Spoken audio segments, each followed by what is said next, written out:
Buenos días. A nombre del Consejo Mexicano de Ciencias Sociales y del Programa de Posgrado en Ciencias Políticas y Sociales de nuestra universidad, les doy la más cordial bienvenida a este panel titulado Carl von Clausewitz, reactivando su legado en las ciencias sociales y su vigencia en el mundo actual. Carl von Clausewitz nació en 1780 en Burg, Ducado de Magdeburgo, uno de los territorios del moribundo Sacroimperio Romano Germánico. Sin embargo, su carrera militar se desarrolla en el ejército prusiano, el cual era uno de los más relevantes y temidos en Europa desde la época de Federico el Grande hacia mediados del siglo XVIII, cuyas campañas contribuyeron decisivamente a la expansión territorial de Prusia. En 1792, muy joven, se incorpora a la actividad bélica como portaestandarte, ascendiendo paulatinamente en el escalafón militar gracias a su habilidad como soldado y como estratega. El ascenso a la carrera de Clausewitz como militar se dio durante los primeros años del siglo XIX en medio de las guerras napoleónicas durante las cuales los ejércitos franceses, que en gran medida surgieron en la Revolución Francesa y que se consolidaron defendiendo militarmente a la República, recorrieron gran parte de Europa, enarbolando los ideales revolucionarios para expandir la influencia de su país, con Napoleón Bonaparte a la cabeza. Y precisamente nuestro autor tomó parte en algunos combates decisivos como el de Jena, el de Borodino o el de Leipzig. La aplastante victoria de Napoleón justamente en la batalla de Jena en 1806 constituyó un parteaguas para Prusia y para el propio Clausewitz, porque el antiguo ejército prusiano se vio incapaz de contener la ofensiva de las tropas francesas, lo cual fue una herida muy profunda que le mostró a las élites de Prusia y al propio Clausewitz la necesidad de renovar su forma de hacer la guerra para el futuro. Esta experiencia en Jena sirvió a Clausewitz como inspiración para reflexionar acerca de las cuestiones bélicas, lo cual sentó las bases de su pensamiento. Tras la derrota definitiva de Napoleón en la batalla de Waterloo, Clausewitz siguió desempeñando cargos de Prusia, en donde tuvo la oportunidad de el cual se materializó en su opus magna de la guerra, un trabajo publicado pocos meses después de su fallecimiento, acaecido en 1831. Las concepciones de Clausewitz sobre la guerra ejercen decisiva influencia en nuestros días sobre todos los aspectos de la vida en nuestros países, así como sobre el quehacer científico.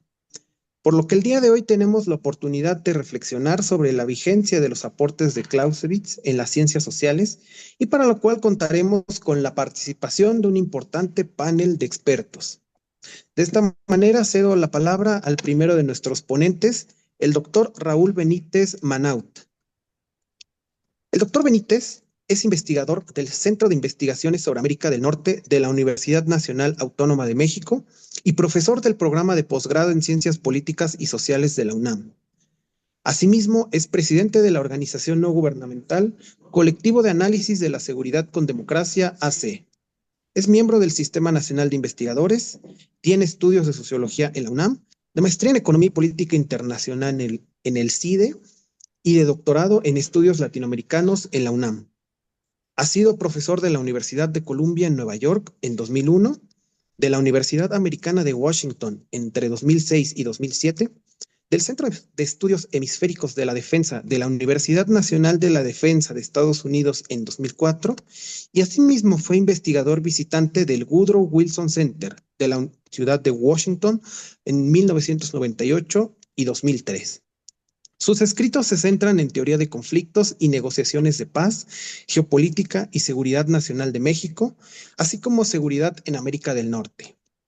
Entre sus publicaciones más relevantes están La teoría militar y la guerra civil en El Salvador, Mexico and the New Challenge of Hemispheric Security, así como los libros El rompecabezas, Conformando la seguridad hemisférica del siglo XXI, del cual es coeditor, y el Atlas de la Seguridad y la Defensa de México. Adelante, doctor. Muy buenos días, muchas gracias Pablo por la presentación.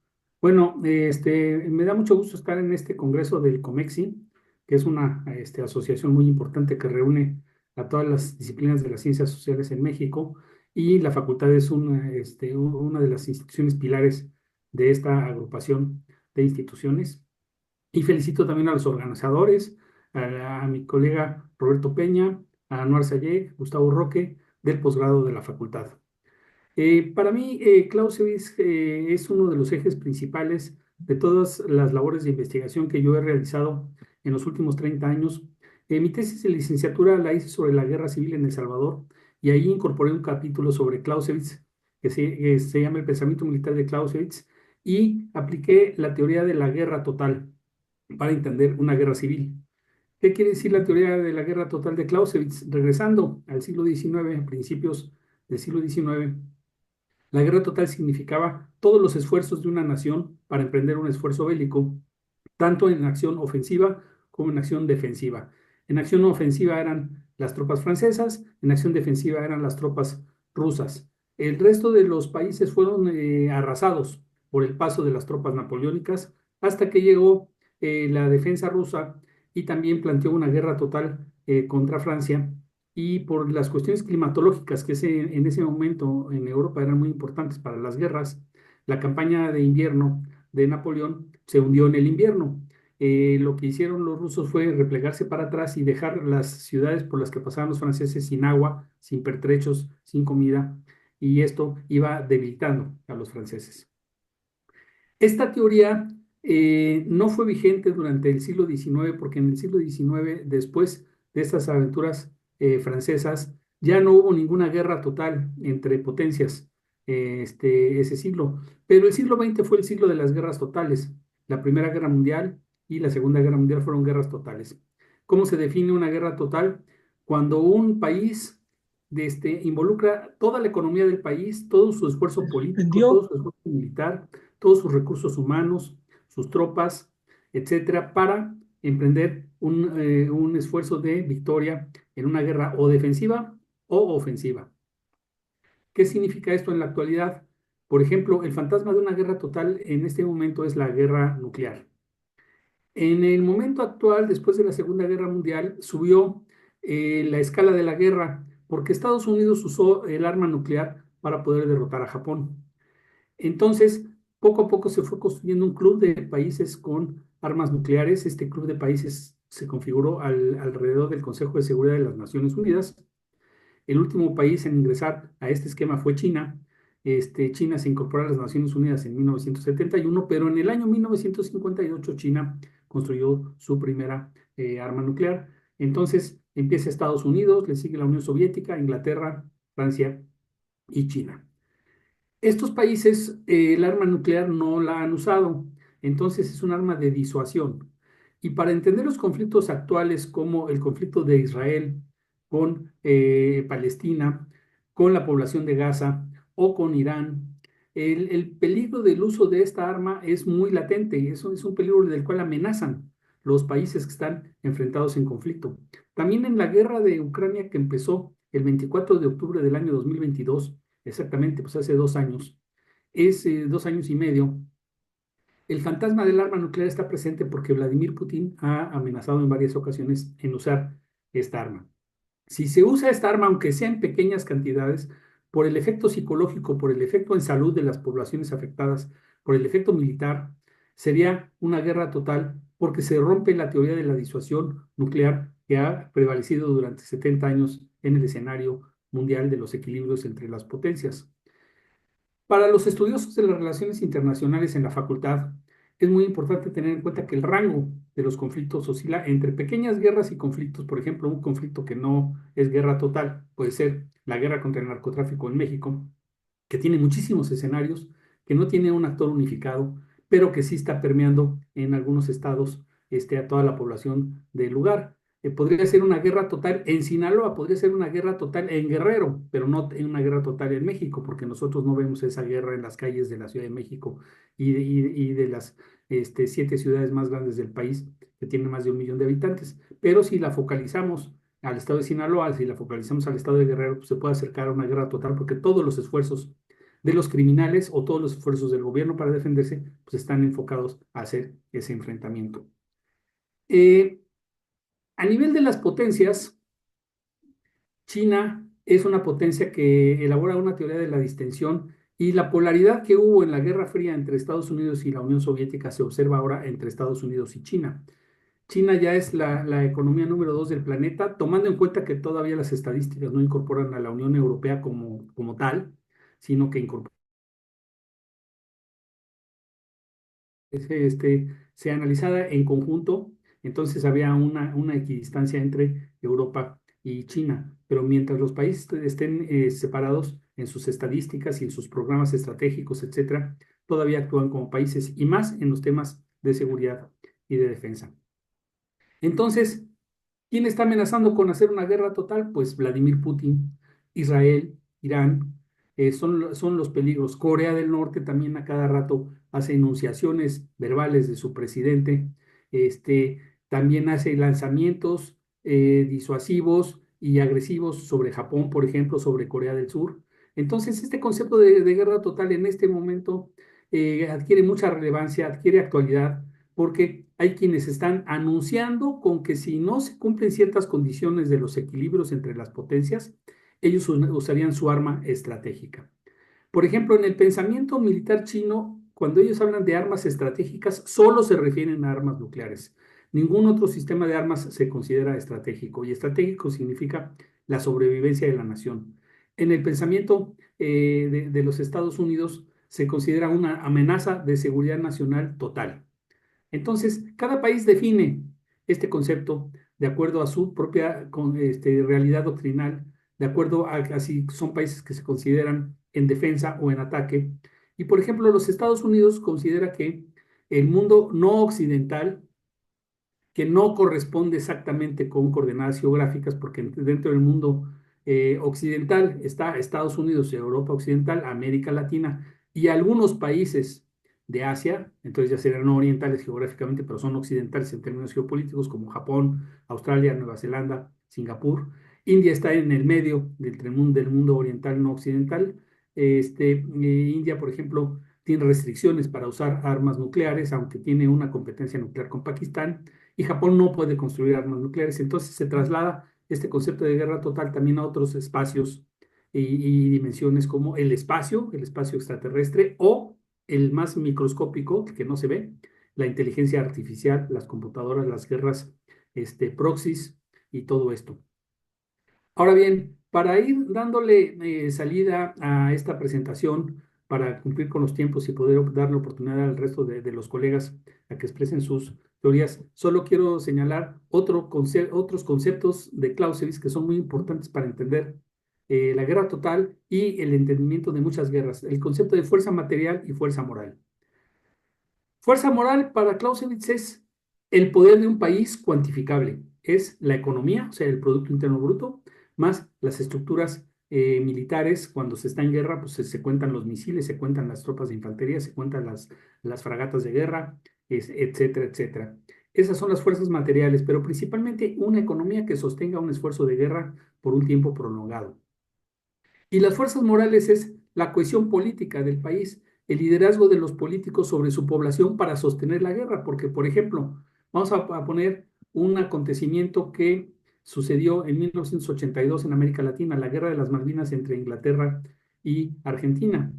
Los militares argentinos que ocuparon esas islas casi pegadas a la Antártida no tenían ninguna legitimidad, en otras palabras, no tenían fuerza moral, habían dado un golpe de Estado, estaban usando reclutas del servicio militar sin entrenamiento, jóvenes que apenas recibían muy poco entrenamiento, los mandaron a la guerra de las Malvinas, ahora sí que con resorteras, frente al desplazamiento de una fuerza naval tremenda que hizo Inglaterra. E Inglaterra tenía fuerza moral porque había sido el país agredido y los argentinos siguen reclamando a las Islas Malvinas sin tomar en consideración las disposiciones del derecho internacional que señalan que cuando un territorio no lo gobierna un país o una potencia más de 99 años, pierde la capacidad de posesión y sobre todo cuando otro lo ocupa. En este caso, las Islas Malvinas fueron ocupadas por Inglaterra en 1832. Por lo tanto, son inglesas según el derecho internacional, pero según los argentinos son de ellos. Entonces, en la Constitución argentina la incorporan y en las escuelas a los niños de la enseñanza primaria les dicen que las Islas Malvinas son de los argentinos, cosa que es un error. pero así se conforman los nacionalismos. Entonces, la fuerza moral es el liderazgo político. Y para concluir, quiero poner un ejemplo de lo que está pasando en este momento entre Estados Unidos y China. Los chinos interpretan su superioridad potencial, así lo dicen, no su superioridad actual, sino la potencial, con Estados Unidos, porque tienen la potencialidad de hacer crecer su economía a tasas de más del 5% anuales de aquí al año 2049. ¿Por qué el año 2049? Porque es el 100 aniversario de la construcción del Estado chino, de la toma del poder por las tropas de Mao Zedong y de la construcción de un sistema político unificado, que muchos consideran autoritario, totalitario, etcétera, pero es un sistema político unificado, coherente, que no tiene fisuras. Y consideran las debilidades de Estados Unidos en el flanco político. Dicen que Estados Unidos es un país dividido en dos proyectos, el de los republicanos y el de los demócratas, uno nacionalista, uno globalizador. Y también tiene debilidades económicas. Su economía no puede crecer al más del 2%, 2.5%. Entonces, los chinos calculan que si aquí al año 2049 los pronósticos de crecimiento chino de más del 5% se cumplen y los pronósticos del crecimiento de la economía de Estados Unidos de menos del 2.5% se cumplen, China alcanzará el liderazgo. Entonces, en esta competencia, China tiene un sistema político unificado, no democrático, pero unificado, coherente, con un ejército muy poderoso, con un sistema de armas muy poderoso que incluye el espacio, igual que Estados Unidos, y Estados Unidos tiene un sistema político debilitado. Y entonces China dice, el nivel superior de las guerras, el espacio, en el futuro, para las próximas décadas, el espacio es el nivel superior de las guerras. Y China dice, el gobierno norteamericano es débil y por eso tiene que encargarle a privados como Elon Musk la industria espacial. La NASA no puede sola. El gobierno de Estados Unidos no puede, en su industria espacial ya no puede sola. Tiene que recurrir a privados y los privados lo que tienen son intereses privados. Además, esa empresa, SpaceX, pues es desde un ciudadano norteamericano, pero que nació en África del Sur. Bueno, por último, quiero señalar este desequilibrio del bipolarismo en favor del bloque oriental a la India. La India es el otro competidor importante que se perfila con un gran crecimiento económico, tiene un sistema político más o menos estable, mucho menos estable que el chino, pero mucho más estable que el de Estados Unidos, tiene un liderazgo fuerte, el presidente Modi y el Partido del Congreso de la India son líderes fuertes y tiene un perfil de grandes industrias estratégicas compitiendo en el escenario mundial. Entonces, la India es competidor de China y de Estados Unidos. Y el cuarto competidor ya se encuentra muy abajo, pero en el sistema de armas es importante, que es Inglaterra. Y la Unión Europea, si es que la Unión Europea sigue siendo unión, sigue unida y no se divide, como señalan los observadores, que puede pasar si los liderazgos siguen en extremos de izquierda, derecha, derecha, izquierda, y cerrando las fronteras de la Unión a flujos migratorios, etcétera, etcétera. De esta manera, cerrando la conferencia, quiero señalar que el pensamiento de Clausewitz se actualiza, el pensamiento de Clausewitz ayuda a interpretar la realidad de los acontecimientos con su teoría de la guerra total, la teoría de las fuerzas morales, la teoría de las fuerzas materiales, y son herramientas que para los estudiosos de las relaciones internacionales, no importa dónde se ubiquen, y nosotros nos ubicamos en México, pues ayudan a comprender cómo son los nuevos balances de poder en el mundo. Muchas gracias, agradezco su atención. Muchas gracias, doctor. Eh, Gracias por esta interpretación histórica que nos presenta en torno a los esfuerzos bélicos que se presentan durante el siglo XX, eh, interpretada a partir de los argumentos que presenta Clausewitz precisamente. También rescatar de aquí la idea de la escala de la guerra aumentada por la cuestión de las armas nucleares. Asimismo, bueno, esta idea de la disuasión nuclear que prevalece durante el siglo XX, justamente pues por lo que implica un conflicto nuclear. Y bueno, además, también interesante retomar esta idea de la amenaza de guerra total como un problema que se presenta en el intricado contexto internacional actual. Muchas gracias. Vamos a pasar al siguiente ponente, el doctor Roberto Peña Guerrero. El doctor Peña es doctor en Relaciones Internacionales, Unión Europea y Globalización por la Universidad Complutense de Madrid. Realizó estudios de licenciatura en Relaciones Internacionales y maestría en Ciencia Política en la Facultad de Ciencias Políticas y Sociales de la UNAM. Es profesor titular adscrito al Centro de Relaciones Internacionales de la misma facultad desde 1974.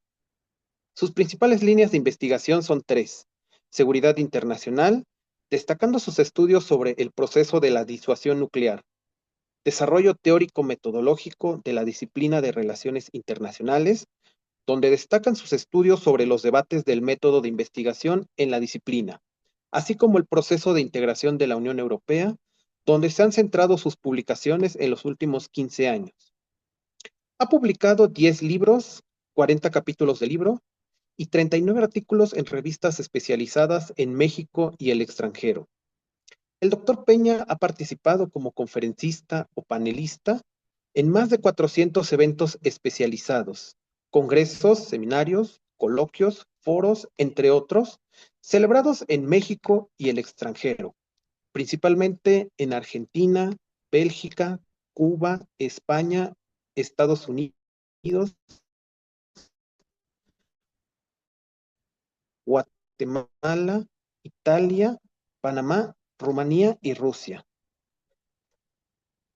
Perdón, ¿sí se me sigue escuchando? Gracias. Continúo leyendo la semblanza. En la facultad ha sido secretario de Planeación, jefe de la División de Estudios Profesionales, coordinador del Centro de Relaciones Internacionales y del Centro de Estudios Europeos, secretario general, y del 2013 al 2020 fungió como jefe de la División de Estudios de Posgrado. Actualmente es miembro del Consejo Universitario de la UNAM. Es miembro del Consejo de Honor de la Asociación Mexicana de Estudios Internacionales, de la cual fue su presidente en el bienio 2006 al 2007. Finalmente, mencionar que es profesor del programa de posgrado en Ciencias Políticas y Sociales de la UNAM. Adelante, doctor. Gracias Andrés, muy amable. Bueno, pues prácticamente ya me congratulo, obviamente, de estar en esta mesa en la 7ª Semana Nacional de las Ciencias Sociales que organiza Comexon, en fin, y el gusto de participar en este panel con colegas, distinguidos colegas, ¿sí? Y especialistas, obviamente. Yo creo que en el caso de Raúl, que es el que conozco más de cerca su trayectoria, en fin, pues es un conocedor muy profundo. Y bueno, nos congrega en este panel la figura de Clausewitz. Y ya Pablo nos hizo una introducción muy interesante. Y bueno, prácticamente Clausewitz, militar y filósofo, sí, hay que distinguir también cómo se le considera también dentro de la filosofía en general y obviamente dentro de los estudios sobre la guerra y la paz, como un ícono, ¿no? Que ha trascendido a través del tiempo sus análisis, sus propuestas, y el libro de la guerra, sus 8 tomos, ¿no? En fin, que obviamente, como lo señaló Pablo, eh, pues su viuda, la que los publicó al año de su muerte de cólera, ¿no? Que pues prácticamente en una campaña en Polonia, en fin, eh, se contagió, etcétera, esta historia. Pues realmente la vida de Clausewitz, desde los 12 años, 13 años, porque sus papás falsificaron su acta de nacimiento para poder entrar al ejército con edad de 13 años, que era obligatorio, pero tenía 12 años en realidad, ¿no? De sus 51 años, prácticamente 43 años estuvo en perdón, 39 años estuvo en el ejército y fue un militar siempre prácticamente en activo, y ya lo señaló, participó en batallas importantísimas. Uno dice, bueno, ¿qué hacía Clausewitz en la batalla de Borodino, ¿no? En el marco de las guerras napoleónicas y la invasión de Napoleón a Rusia. En fin, es una historia muy interesante.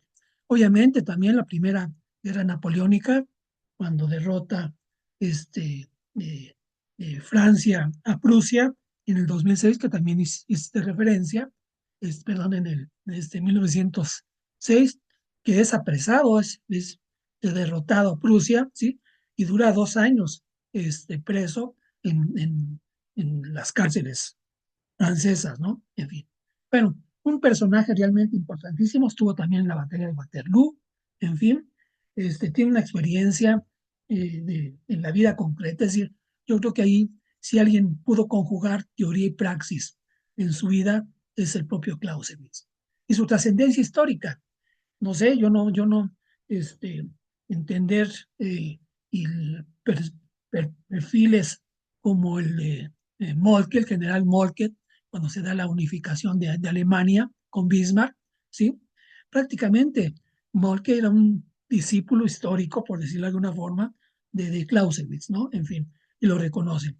Bueno, en función de estas reflexiones que nos hizo Pablo en la introducción, ¿sí? A mí me gustaría abordar 4 aspectos. Voy a tratar de ser muy breve, ¿no? Primero, eh, eh, cómo, así como también lo señaló Raúl, yo también había preparado una cuestión, o sea, cómo me fui adentrando en la obra de Clausewitz y su reconocimiento histórico. Mi primer acercamiento, ¿sí? con Clausewitz se debió a 2 cuestiones fundamentales. Primero, cuando estaba terminando la licenciatura, en 1973, hubo una convocatoria en el Centro de Relaciones Internacionales para incorporarnos como becarios, alumnos becarios, ¿sí? Al centro en proyectos de investigación, y yo me inscribí al proyecto del método dialéctico. En aquel entonces, bueno, pues imaginan la Facultad de Ciencias Políticas, ¿no? Con todos los problemas de los golpes de Estado en América Latina, todos los asilados que teníamos en la facultad, pues prácticamente el tema de discusión normal era un análisis de la correlación de fuerzas, los movimientos populares, los movimientos de liberación nacional, en fin, todos estos aspectos. Y obviamente en el centro de todas estas discusiones estaba la reflexión sobre el método dialéctico, ¿no? Y el marxismo en general, ¿no? Al final de cuentas. Y bueno, entré al Centro de Relaciones Internacionales como becario al proyecto del método dialéctico. Y en ese marco, al año siguiente, hay una convocatoria para incorporarnos como ayudantes de investigación. Todavía existía esa figura en las facultades y escuelas, los ayudantes de investigación. Y me inscribo también en el proceso, y el proyecto que me imponen para presentar como trabajo de investigación es el de la disuasión nuclear, ¿sí? Ahí tuve dos referentes, era el reto del método dialéctico y vincularlo a un proceso, ¿sí? Histórico, que obviamente surge a partir de las bombas atómicas en Hiroshima y Nagasaki, la utilización ya de carácter militar, pero también el primer efecto político que tiene las bombas atómicas en Hiroshima y Nagasaki, 6 y 9 de agosto del 45. Estos 2 elementos, ¿sí?, me llevaron a mí a hacer un planteamiento ya en mis proyectos de investigación y a mi tesis de licenciatura, ¿sí?, sobre la disuasión nuclear, pero siempre vinculado a los debates teórico-metodológicos de la disciplina de relaciones internacionales enmarcadas en el método dialéctico. Y aquí surge Clausewitz en mi vida, ¿sí?, principalmente a través, inicialmente por Raymond Aron, ¿sí? Raymond Aron es un estudioso de Clausewitz, cuando analiza todo el tema del fenómeno de la disuasión nuclear, y es mi primer acercamiento. Y ahí entendí realmente la dimensión de Clausewitz como un clásico de clásicos en los términos de las relaciones internacionales, ¿sí? La disciplina de relaciones internacionales surge y se desarrolla, se institucionaliza después de la Primera Guerra Mundial, pero el marco fundamental es de su desarrollo epistemológico, ¿sí?, es las cuestiones de la guerra y la paz, ¿sí?, a final de cuentas. Y surge obviamente la Sociedad de Naciones después de la Primera Guerra Mundial, etcétera, etcétera. En este marco, ¿sí?, la figura de Clausewitz se me fue presentando como un referente obligado para cualquier científico social, y especialmente para los internacionalistas, en el análisis de los problemas de los conflictos internacionales. Y obviamente en el centro de esto está el fenómeno de la guerra y la paz. Voy a hacer una acotación, en el Museo de Gaudí en Barcelona, ¿sí?, hay una frase célebre de Gaudí que para mí es un referente importantísimo, ¿no? Gaudí, como un gran arquitecto, en fin, ¿no? Dice y recomienda a los arquitectos, artistas, etcétera, ¿no? Cuando pierdas la imaginación, dice Juan de Gaudí, vuelve a la naturaleza. Ahí está todo, ¿sí? Yo siempre les digo a mis alumnos, y siempre trabajo y opero y escribo en función también de mis estudiantes, ¿no? Siempre les digo, cuando pierdan el rumbo en una investigación, ¿sí? Recurran a los clásicos. Y Clausewitz, en este caso, los temas de la guerra y la paz y de las relaciones internacionales, pues es un clásico, ¿no? Ahí vamos a encontrar y vamos a poder solucionar muchos de los retos analíticos y nuestras certidumbres de investigación y los retos en los procesos del conocimiento de los fenómenos históricos sociales. Y para mí Clausewitz es un referente obligado y así se ha quedado de manifiesto en mis estudios, en mis publicaciones, ¿no? En el caso de mi tesis de licenciatura, obviamente, Clausewitz me ayudó a resolver muchos de mis enfrentamientos analíticos, ¿sí? En términos de cómo aplicar, ¿sí? En un fenómeno como el fenómeno de la disuasión nuclear, como un proceso histórico-social específico, y como una estrategia político-militar única, ¿sí? Que se presenta con las armas atómicas. Y obviamente encontré yo en Clausewitz, obviamente Clausewitz no podía plantear, ¿sí? Una visión de armas de destrucción masiva como las bombas atómicas.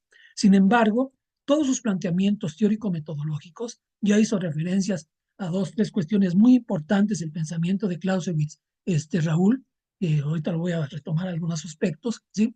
Tienen que ver cómo entender, ¿sí?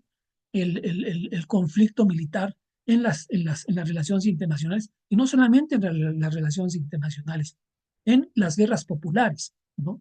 De ahí que, obviamente, hay un elemento fundamental, en particular Clausewitz en el pensamiento marxista, el fenómeno de la guerra popular, ¿no? Obviamente Marx, Engels, Lenin, Rosa Luxemburgo, Liebknecht y hasta Mao, aunque no lo plantea directamente Mao en sus 5 tesis filosóficas, hace un replanteamiento importantísimo del pensamiento de Clausewitz en relación a la guerra popular, ¿no? En fin. Y ahí están las constancias históricas, están los estudios de Engels, las cartas de Marx y Engels, obviamente el trabajo de Lenin, con respecto a toda esta visión de, obviamente, anclados en la perspectiva de Clausewitz, ¿sí? De que la guerra es la política por otros medios, ¿no? En fin. Entonces, tenemos ahí una serie de elementos importantísimos. Y a partir de ahí, obviamente yo empecé a trabajar a Clausewitz con el análisis de la propuesta, un análisis de los elementos de la disuasión nuclear. Todo esto lo trabajé en mi tesis de licenciatura, pero en los últimos, yo diría, en los últimos 10, 15 años he publicado, ¿sí? Algunos artículos en algunas revistas especializadas sobre el problema de la disuasión nuclear. El último que publiqué fue ahora en Foreign Affairs en español hace 2, 3 años, ¿sí? Sobre el escudo antimisil y sus implicaciones en la seguridad internacional. En fin. Entonces, obviamente cuando hablamos del escudo antimisil, pues tenemos que hacer una revisión desde Reagan hasta Biden, ¿no? Prácticamente cómo se ha venido reproduciendo todo el proyecto de la guerra de las galaxias con Reagan, hasta toda la construcción de las patas del escudo antimisil desde George Walker Bush y Obama a nivel regional en el mundo, ¿no? En fin. Pero yo quiero entrar un poco al tema del elemento de lo que es la disuasión como tal, ¿no? Obviamente, la disuasión se presenta como parte de la política exterior de un Estado, obviamente, cuyo objetivo es el de inducir bajo amenaza a otro u otros estados de no llevar a cabo un acto por el temor de las posibles consecuencias, las represalias, ¿no? Al final de cuentas. Y bueno, prácticamente con la guerra ruso-ucraniana, particularmente, ahí se empieza, resurge la discusión sobre el tema de la disuasión nuclear, ¿sí? Obviamente está participando un país que es la segunda potencia militar hoy por hoy, que sigue siendo Rusia después de los Estados Unidos, por el nivel de sus arsenales atómicos, sus ojivas, etcétera, ¿no? Y hablamos de una estructura donde ha habido una proliferación nuclear, ya también lo señaló Raúl, de que, bueno, ya pues, obviamente está Israel, está Corea del Norte, dentro de estos esquemas del Club Nuclear Ampliado, ¿no? Hay 9 estados hoy en día que tienen armas nucleares y que sustentan su proyecto de estrategia político-militar en la disuasión, ¿no? Bueno, aquí la cuestión es interesantísimo en términos de Clausewitz. Voy a tratar de no salirme del enfoque de Clausewitz, ¿no? En fin, en términos de cómo plantea Clausewitz toda su visión de la guerra a partir de contrarios, de la unidad de contrarios, ¿no? En donde obviamente ya hizo referencia Raúl a la visión de la guerra total, pero en el marco de esta guerra total obviamente está el elemento de la defensiva y la ofensiva, ¿sí?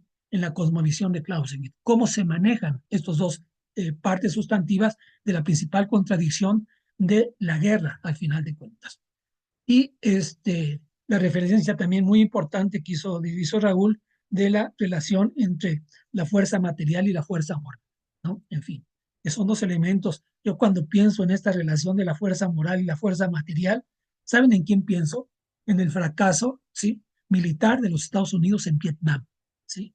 En fin, y ahí para mí es el mejor ejemplo de esta visión de Clausewitz en estas dos fuerzas. La fuerza material, obviamente avasalladora de Estados Unidos, frente al Vietcong y al Vietnam del Norte, etcétera, frente a la fuerza moral que no pudo sustituir, ¿sí?, del Vietcong y de los vietnamitas en sus movimientos de liberación nacional.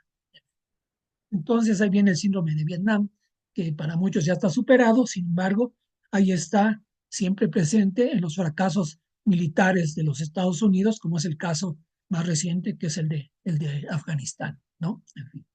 Entonces, obviamente, regresar a Clausewitz, en fin, aquí el elemento de Clausewitz en relación con la disuasión nuclear, ¿sí?, es que según Clausewitz, ¿sí?, obviamente la importancia que tiene la amenaza e intimidación en la estrategia militar.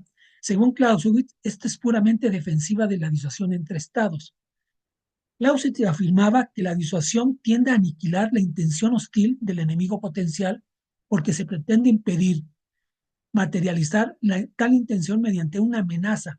Esta última hace aparecer incluso ante el más fuerte el costo de la ofensiva y de la supuesta victoria como demasiada elevada, ¿sí? Sin embargo, bueno, como ya se señaló, a partir de la Segunda Guerra Mundial, las explosiones atómicas en Hiroshima y Nagasaki, ¿sí?, hay un vuelco radical de la teoría de la guerra y de la paz con las armas de destrucción masivas, con las armas nucleares. No solamente en términos de las teorías de la guerra, ¿sí?, sino también las teorías de la paz y sus implicaciones a nivel mundial. Clausewitz no pudo proyectar esa visión de armas de esta capacidad de destrucción, ¿no? En fin. Raymond Aron, ahí yo entro en mi tesis de licenciatura a discutir con Raymond Aron, porque Raymond Aron intenta adaptar el pensamiento de Clausewitz a la estrategia de la disuasión nuclear. Afirma Aron que esta pertenece únicamente al aspecto defensivo, debido a que su finalidad es impedir al enemigo materializar su intención hostil. Según Aron, la disuasión concebida por Clausewitz tiene un fin negativo, anula la acción positiva y hostil del otro, y lo consigue no por un combate efectivo, sino por la amenaza, que hace aparecer incluso ante el más fuerte el costo de la ofensiva y de la victoria como demasiado elevado. Aquí Aaron hace una interpretación deformada desde mi punto de vista de los supuestos teóricos de Clausewitz acerca de la forma en que concebía la disuasión y el aspecto defensivo como partes constitutivas del cálculo estratégico.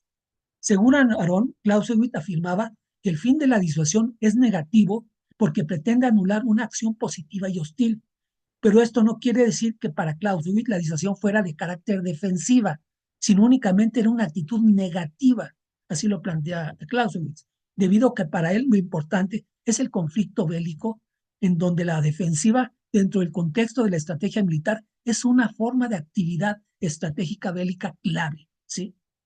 Él parte de la perspectiva de dos formas de actividad bélica, de dos tipos de guerra que se relacionan y dan lugar al conflicto militar, la guerra ofensiva y la defensiva. Esta última, según él, según Clausewitz, es la causa que, semejante a un tope, bloquea los engranajes y da lugar de vez en cuando a una suspensión completa de la acción bélica, la superioridad de la fuerza de defensa. En un primer intento de situar la disuasión nuclear, ya después, ¿sí?, de la herencia de Clausewitz, es el general Befru, o Bef, no sé cómo se pronuncia bien en francés, ¿no? Pero prácticamente si lo pronuncio es el general Befru, ¿no? Pretende detectar el lugar que ocupa la disuasión en la estrategia militar a partir de las modalidades que entrañan las armas atómicas. Ante la amenaza sin precedente de las armas nucleares, existen, según él, 4 tipos de protección posible en la estrategia atómica. Y es una publicación que hace el general francés en 1965. Estos 4 tipos de protección son la destrucción preventiva de las armas del adversario, medio ofensivo directo. Y ahorita lo vamos a retomar en la guerra de las galaxias o el escudo antimisil, ¿sí? La intercepción de armas atómicas medio defensivo. Intercepción de armas atómicas medio defensivo, que es el escudo antimisil, ¿sí? La protección física contra los efectos de las explosiones, el medio defensivo, obviamente los búnkers, todo eso, pero en fin, es otro tema que hay que discutirse con mayor seriedad. Y el cuarto punto es la amenaza de represalia, medio ofensivo indirecto. Y aquí voy a hacer una acotación muy importante.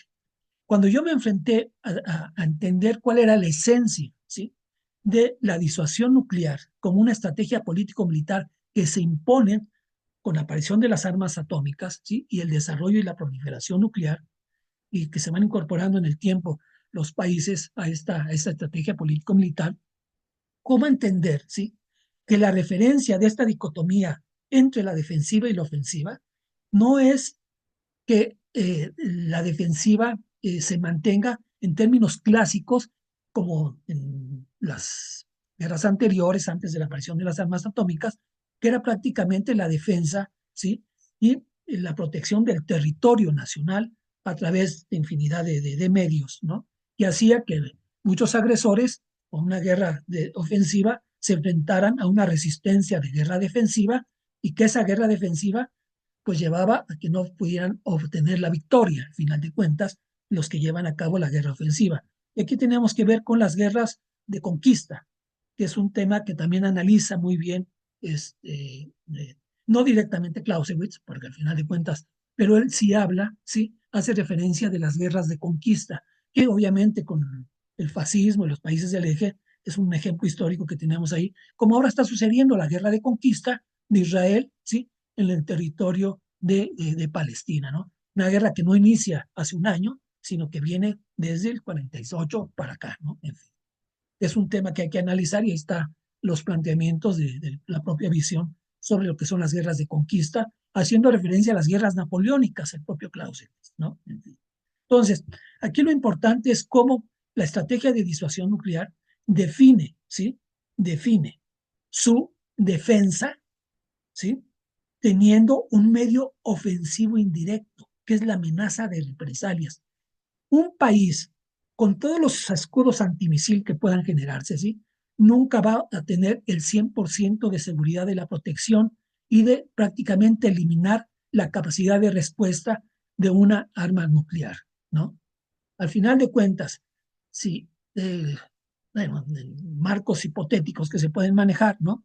Al final de cuentas, la amenaza de represalia es un medio ofensivo indirecto. ¿Qué quiere decir? Que soy capaz de resistir un primer ataque nuclear para tener yo la capacidad de represalia la respuesta y al enemigo potencial o ya no potencial directo que se atrevió, ¿sí?, a no medir las consecuencias de su agresión, la respuesta que le voy a dar es infinitamente mayor a la ganancia que pudiera obtener con el ataque, ¿sí?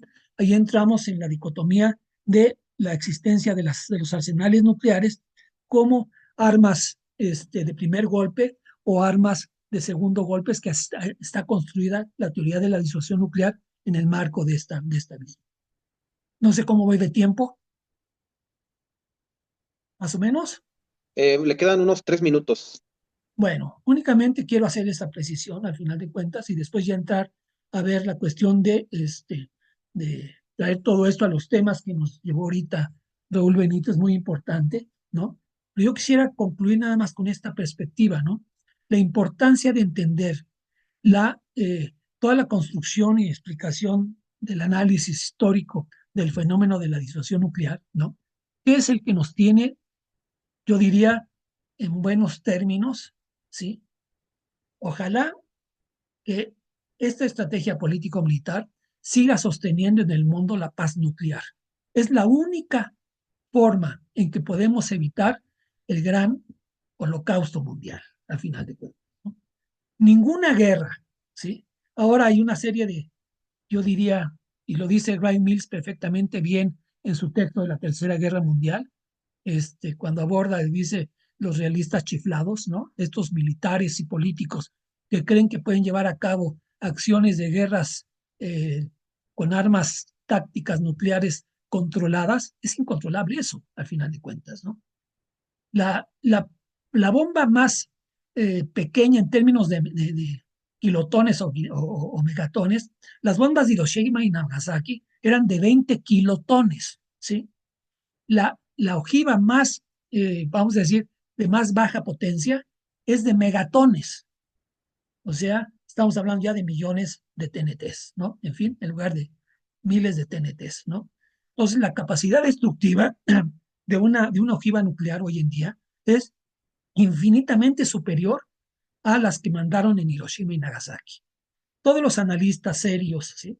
Obviamente critican esta perspectiva de concebir escenarios tácticos, de utilizar armas nucleares tácticas para escenarios controlados. Nadie puede controlar, ¿sí? El estallido de un arma nuclear, ¿no? En fin, en sus tres momentos que aniquila la vida, ¿no? La vida de los seres humanos y de todos los seres vivos, ¿no? Que es la ignition, o sea, el momento en que cae la bomba, el nivel de calor, ¿sí? De cualquier bomba nuclear, que es muy parecida a alguna explosión del solar, ¿sí? En términos de sus niveles de calor, ¿no? En fin. Se han hecho escenarios, estos improbables, de, eh, obviamente, si hay un intercambio, una guerra termonuclear entre las potencias nucleares hoy en día, simplemente entre Estados Unidos y Rusia, ¿no? Porque Rusia no está amenazando, es otro tema, no está amenazando a Ucrania con sus bombas nucleares, ¿sí? Está amenazando, ¿sí? A la OTAN, y obviamente cuando hablamos de OTAN, su líder es Estados Unidos, ¿no? En fin, y obviamente a su principal títere de la OTAN, de Estados Unidos, que es el Reino Unido, en fin. Y bueno, no se diga esto en el ámbito del conflicto del Medio Oriente, que también hizo referencia Raúl, que es mucho más peligroso, yo lo estoy viendo en estos términos, el de lo que está pasando ahorita en el Medio Oriente con esta política y lo voy a decir con toda claridad, del fascista de Netanyahu, ¿no? En fin, y su proyecto. Y obviamente atrás de Israel está Estados Unidos, oh sorry, ¿no? No podemos esconder a Estados Unidos dentro del conflicto del apoyo a Israel, ¿no? Histórico el apoyo, ¿eh? Al final de cuentas. Entonces, ahí tenemos un escenario muy complicado, muy peligroso, en donde estas mentes supuestamente brillantes que pueden afirmar que puede haber escenarios de armas tácticas nucleares controlados, ¿sí? Puede ser una realidad en términos de la estrategia de la guerra. Yo lo dejaría ahí. Gracias.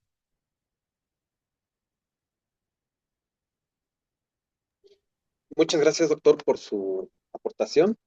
Eh, pues aquí, aunque usted pretendió destacar 4 aspectos, realmente son bastantes lo que se puede retomar de su exposición.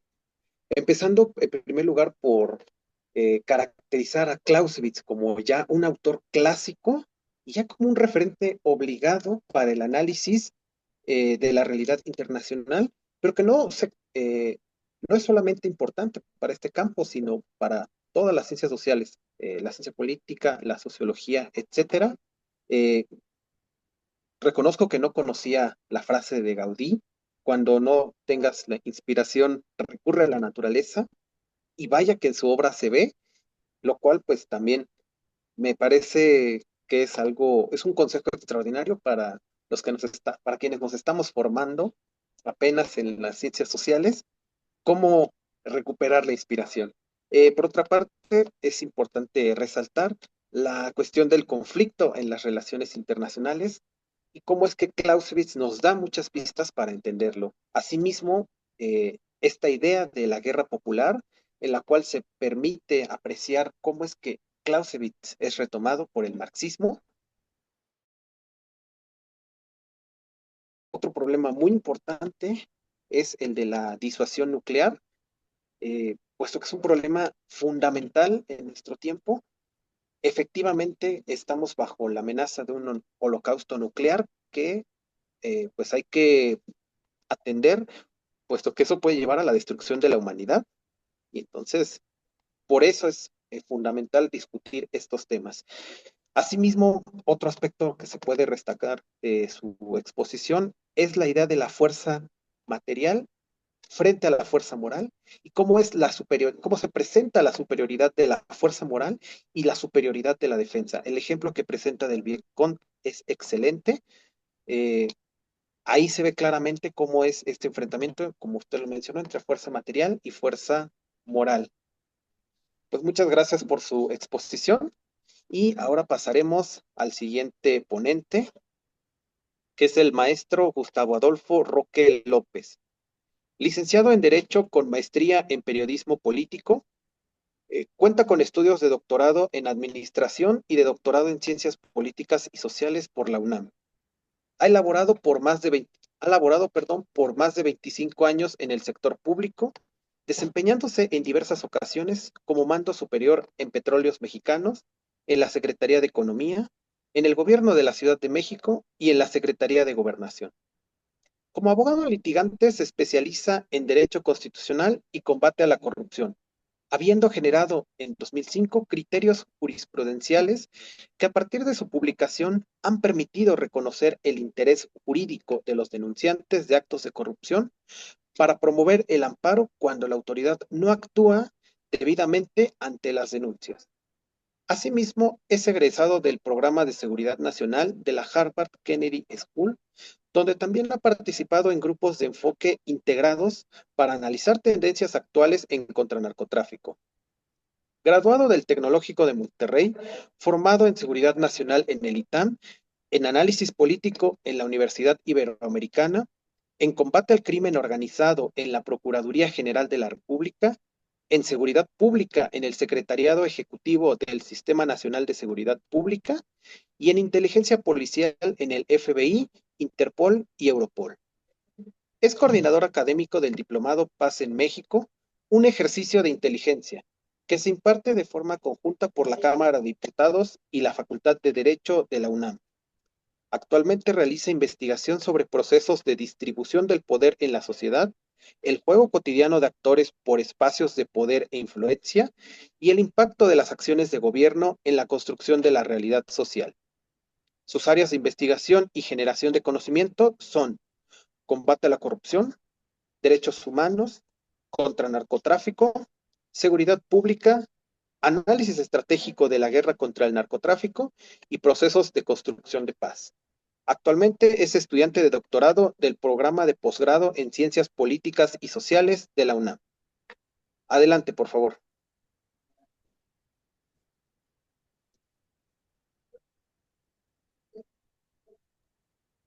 Muchas gracias. Muchas gracias por la presentación, doctor Peña, doctor Benítez Manaut, Pablo Anuar. Muchas gracias por la invitación.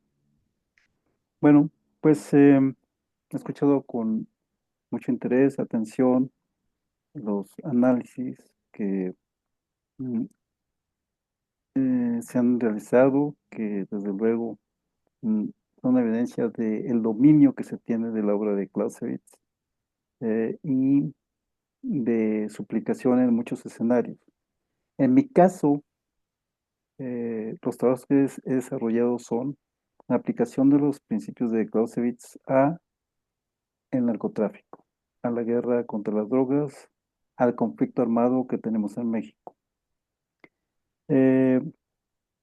me parece que la vigencia de Clausewitz es evidente, primer término, y segundo, estamos hablando de la aplicación de los principios de la guerra de Clausewitz a la guerra irregular.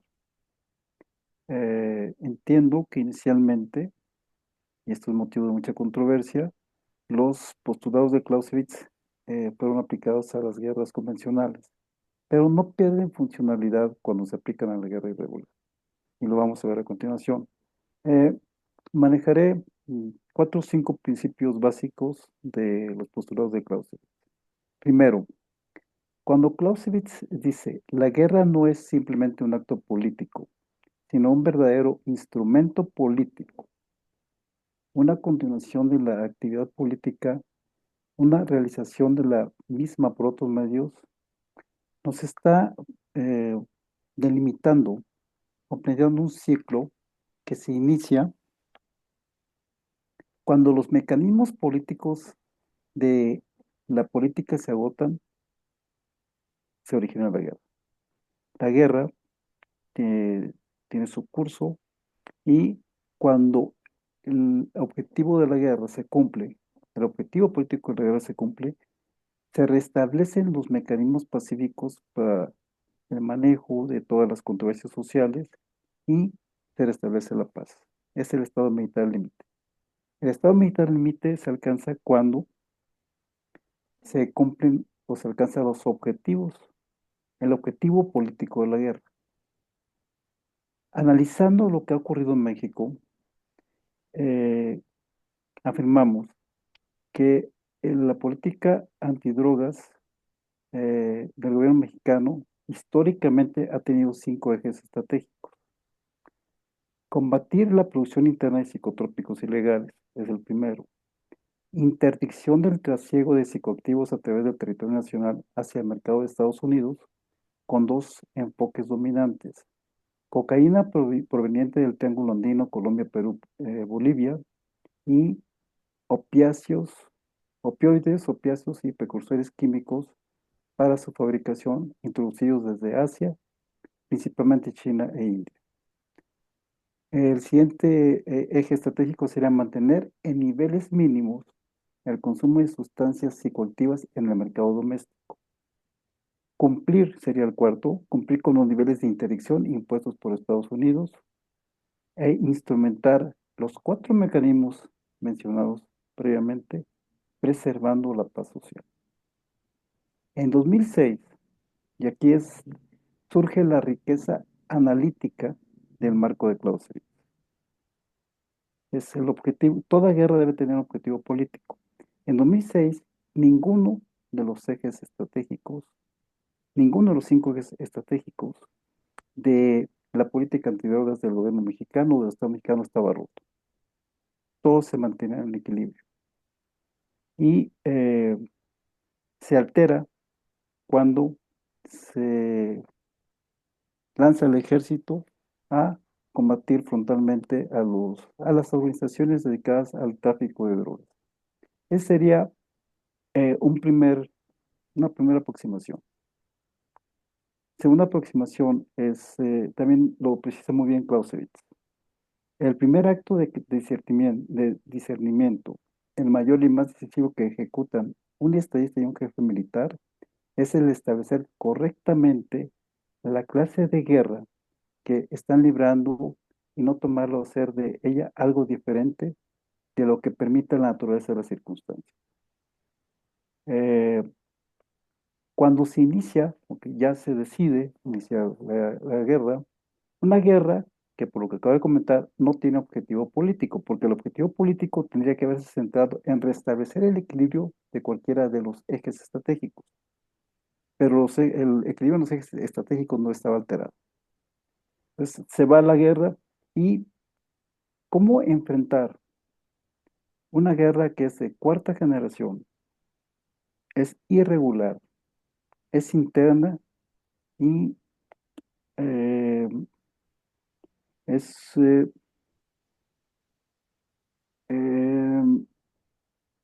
guerra irregular.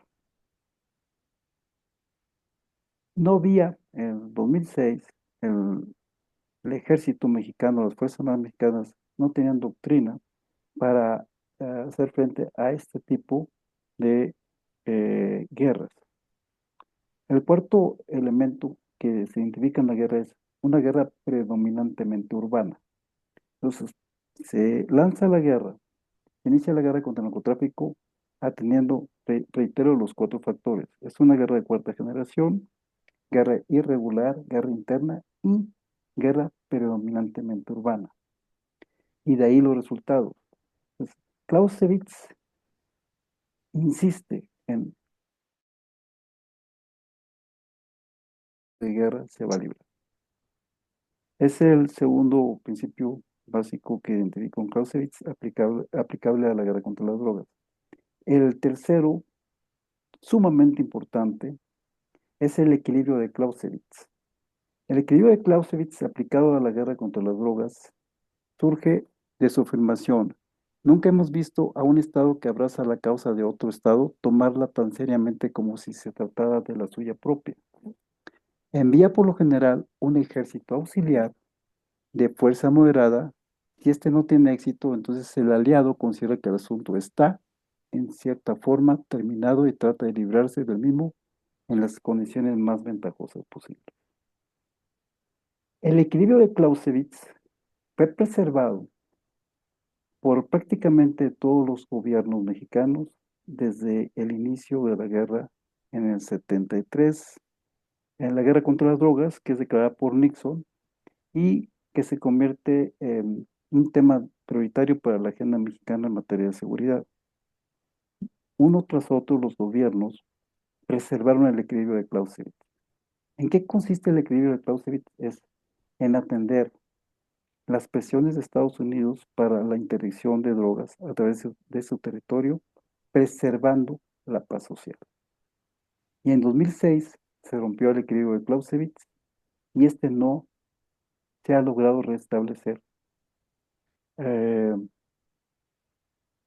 Se complica porque empezamos a conjuntar varios elementos. Es primero, ¿cuál es el objetivo de la guerra contra las drogas?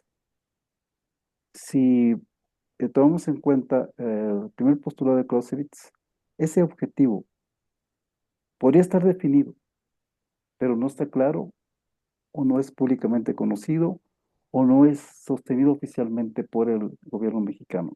¿Cuál es el objetivo?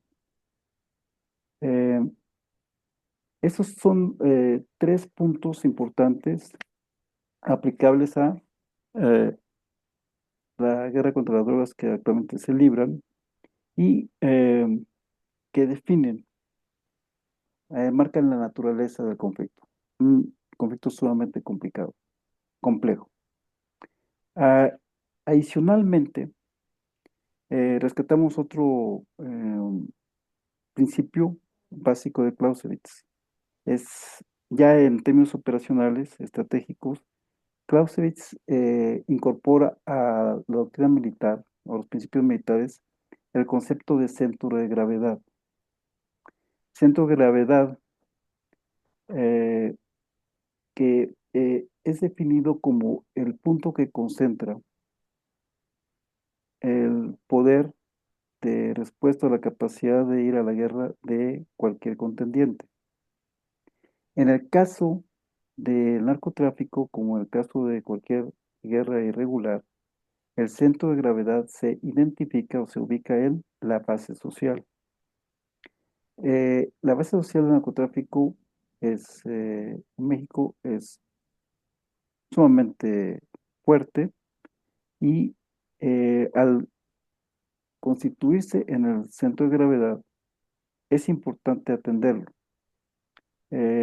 En concreto, lo que podemos concluir de esto es que el centro de gravedad en este tipo de conflicto, en el conflicto que se libra internamente en México, no es militar. Eh, Se ubica en la base social. ¿Cómo comprobar o cómo argumentar la vigencia de los principios de los postulados de Clausewitz? Lo encontramos en uno de los principales conceptos de su obra, que es la Trinidad. La Trinidad es la, la conformación o la interacción de los tres elementos fundamentales para toda guerra, que son ejército, pueblo, ejército, pueblo y gobierno.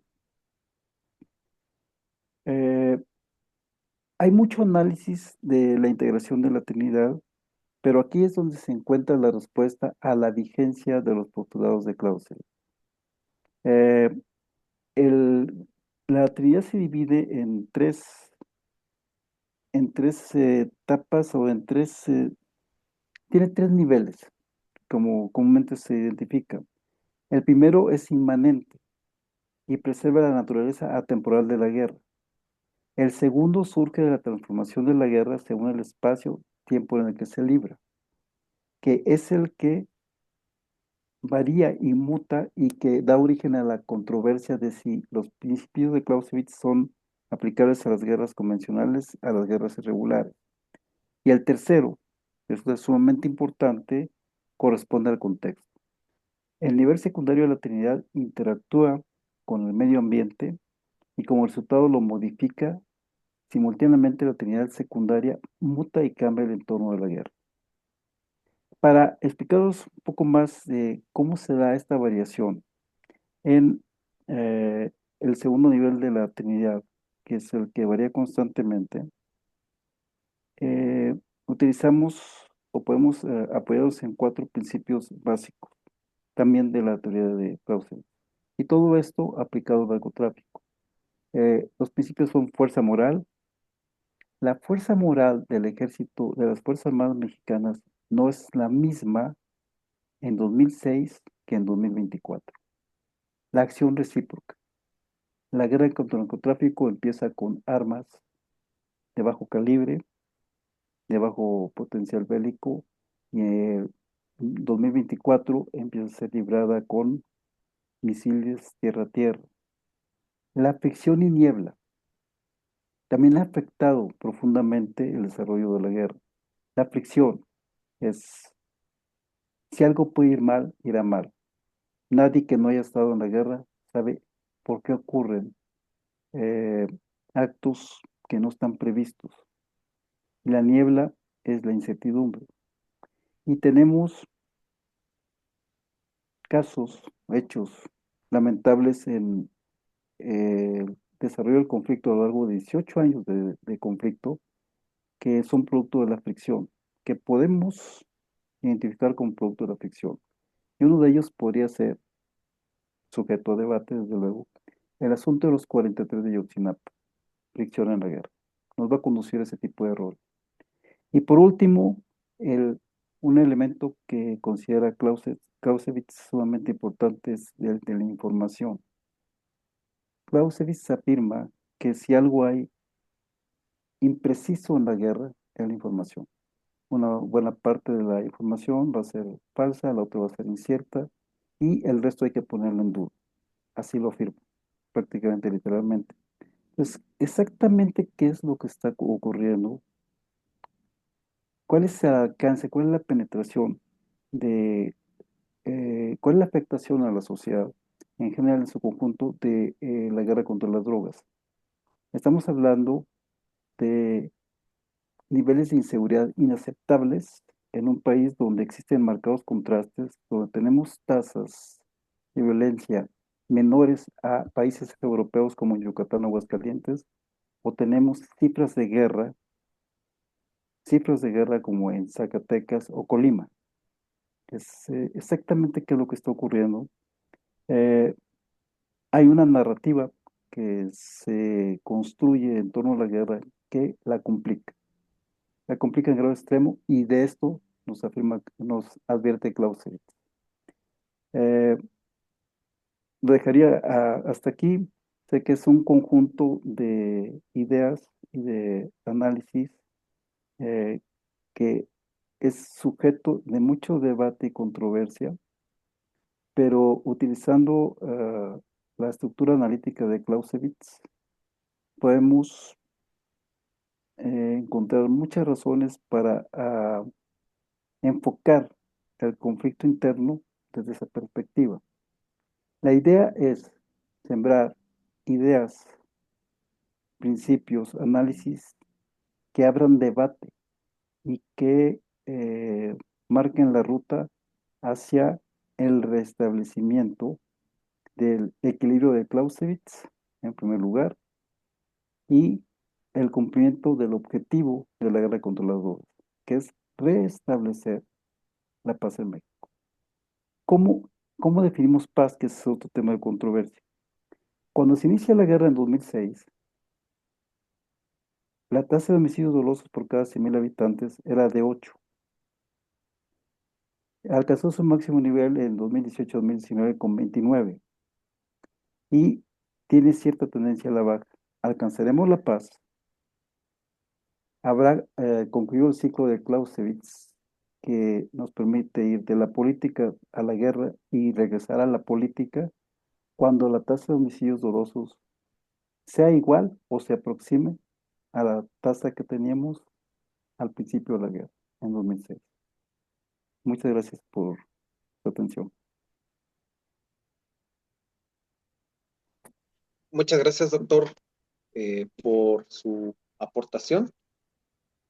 Resaltar, aquí tenemos un ejemplo muy claro de la forma en que se pueden aplicar las propuestas teóricas de Clausewitz para el análisis de la seguridad pública, que es un elemento, pues, que a veces perdemos de vista dentro de las ciencias sociales, y también rescatar, pues, que nos está siendo de utilidad para entender la dramática situación en cuanto a la seguridad que vive nuestro país desde el 2006 y las raíces, pues, de esta guerra, por así decirlo, irracional que se presenta en México contra los cárteles de las drogas, iniciada en 2007 por Felipe Calderón, que hasta la fecha seguimos padeciendo esas consecuencias y que es un conflicto que ha escalado y que ahora se pelea con armas de alto calibre. Finalmente, me gustaría darle la palabra a nuestro último ponente, el licenciado José Anuar Sayek Salgado. Estudió Relaciones Internacionales en la Facultad de Ciencias Políticas y Sociales de la UNAM, con título otorgado con mención honorífica gracias a la elaboración de la tesis titulada Marxismo y Relaciones Internacionales en el marco del cuarto debate Racionalismo versus Reflectivismo. Actualmente se encuentra cursando la maestría en estudios en relaciones internacionales en el programa de posgrado en Ciencias Políticas y Sociales de la UNAM, donde concentra sus esfuerzos en la investigación titulada El problema de la guerra y la paz en Lenin, la principal contradicción de las relaciones internacionales. De 2019 a 2022, desempeñó el rol de ayudante de profesor y de investigación en la Facultad de Ciencias Políticas y Sociales de la UNAM, en las modalidades de servicio social, meritoria y remunerada. Su participación abarcó diversas materias, entre ellas América Latina y el Caribe, Economía, Economía Política 1 en la Facultad de Economía, Sociología Clásica, la crítica al capitalismo, Marx y los primeros marxismos, y fundamentalmente Teoría de las Relaciones Internacionales 1 y 2. En la actualidad ejerce como profesor ordinario de asignatura A en el Sistema de Universidad Abierta y de Educación a Distancia, SUAIEP, de la Facultad de Ciencias Políticas y Sociales de la UNAM, en donde imparte las materias de Teoría de las Relaciones Internacionales 1 y 2. Entre sus contribuciones académicas se incluyen artículos como Yugoslavia más cerca de Marx que de los socialismos reales, publicado por la Secretaría de Desarrollo Académico de nuestra facultad, y los marxistas ortodoxos y la Primera Guerra Mundial, Lenin y Rosa Luxemburgo, difundido por la revista Runas. Adicionalmente, participó recientemente en el 36º Congreso Anual de la MEI, donde fungió como panelista, presentando la ponencia titulada El capitalismo, el Estado y la anarquía, la lógica y el carácter de las relaciones internacionales. Asimismo, el año pasado fue organizador y participó como ponente en el curso destinado a servidores públicos de la Secretaría de Hacienda y Crédito Público, titulado El neoliberalismo y el combate antineoliberal de la 4T, evento auspiciado por la Tesorería de la Federación, de la cual formó parte durante 2023. Asimismo, este año ha presentado distintas ponencias en la Facultad de Ciencias Políticas, en la FES Acatlán y en la Universidad Autónoma Metropolitana, Unidad Xochimilco. Adelante, licenciado Anuar. Muchas gracias, Pablo, por tu presentación. Es un honor para mí compartir este panel con el doctor Raúl Benítez, eh, un gran conocedor de la obra de Clausewitz, el doctor Roberto Peña, quien también nos ha demostrado que sus análisis sobre la disuasión nuclear están basados en todos los análisis de Clausewitz, y Gustavo, que también nos lleva a reflexionar los temas de política interna a través del crisol, el crisol de Clausewitz. Bueno, me voy a permitir compartir pantalla eh, para presentarles eh, los siguientes argumentos, la siguiente reflexión. Eh, Mi ponencia la he titulado Dos claves clausewitzianas para resignificar el fenómeno de la guerra. Pocos autores en las ciencias sociales actualmente se dedican al estudio de la obra del general prusiano Karl von Clausewitz. Asimismo, son escasos los políticos y movimientos sociales que recurren a su monumental obra inacabada, de la que ya han hecho referencia nuestros ponentes de la guerra, comparable en su apertura incompleta con el Capital de Marx. Por cierto, para formular estrategias de organización y acción política. En el ámbito académico, el estudio de Clausewitz parece haber pasado de moda, salvo nosotros, ¿no? Que lo traemos a colación, este, siendo las academias militares las que mayormente han acogido su análisis. Además, la figura de Clausewitz ha sido injustamente asociada con el nazismo por su vinculación al ejército prusiano, del que el ejército nazi encontró inspiración supuestamente, y también después fue blanco de críticas desde el estalinismo por esas mismas razones, lo que contribuyó a relegar su legado en ciertos círculos intelectuales. Durante el siglo XX, sin embargo, numerosos pensadores marxistas y movimientos populares, como lo mencionaba el doctor Peña, encontraron en Clausewitz un referente clave para abordar las constantes guerras y formas de luchas a las que se enfrentaban, en contextos donde la insurrección violenta se presentaba como la única alternativa ante la falta de canales pacíficos. Las ideas de Clausewitz encontraron un terreno fértil. Hoy, tras el desarrollo del armamento nuclear que pondría fin a la Segunda Guerra Mundial, y al haber dejado atrás la Guerra Fría y el auge de los movimientos de liberación nacional, podría parecer que su pensamiento ya no resulta útil para descifrar los conflictos contemporáneos. No obstante, el escenario bélico actual, con la guerra en Ucrania y el genocidio perpetrado por el Estado de Israel contra el pueblo palestino, nos demanda un entendimiento profundo del fenómeno de la guerra. Esta necesidad se ve intensificada por el constante flujo de información al que estamos expuestos a través de noticieros y redes sociales, que muchas veces dificultan nuestra capacidad para orientarnos y comprender la esencia de conflictos bélicos tan complejos como los que presenciamos hoy. Este hecho nos lleva a recordar la famosa frase que popularizara el dramaturgo griego Esquilo: la primera víctima de la guerra es la verdad. Estas son las razones que nos invitan nuevamente a reflexionar sobre Clausewitz y nos reúnen hoy aquí. En esta ocasión, y debido al tiempo disponible, me centraré en analizar dos enunciados clave de su obra. Los llamamos claves porque desde el ámbito teórico-metodológico ofrecen una gran fuerza explicativa para resignificar el fenómeno de la guerra de manera dialéctica. Esta forma de ver el mundo es la que consideramos está presente en la obra del general prusiano. De tal suerte, lo hace compatible con pensadores como Marx, Engels, Lenin, entre otros marxistas, que podríamos ubicar en la crítica de la economía política. Sin más, pasemos a nuestra primera clave. Primera clave para resignificar la guerra. La guerra nunca es un acto aislado, nos dice Clausewitz. Esta primera clave nos remite a una consideración de carácter metodológico. En primer lugar, podemos interpretarla como una forma de concebir los fenómenos sociales, en este caso la guerra.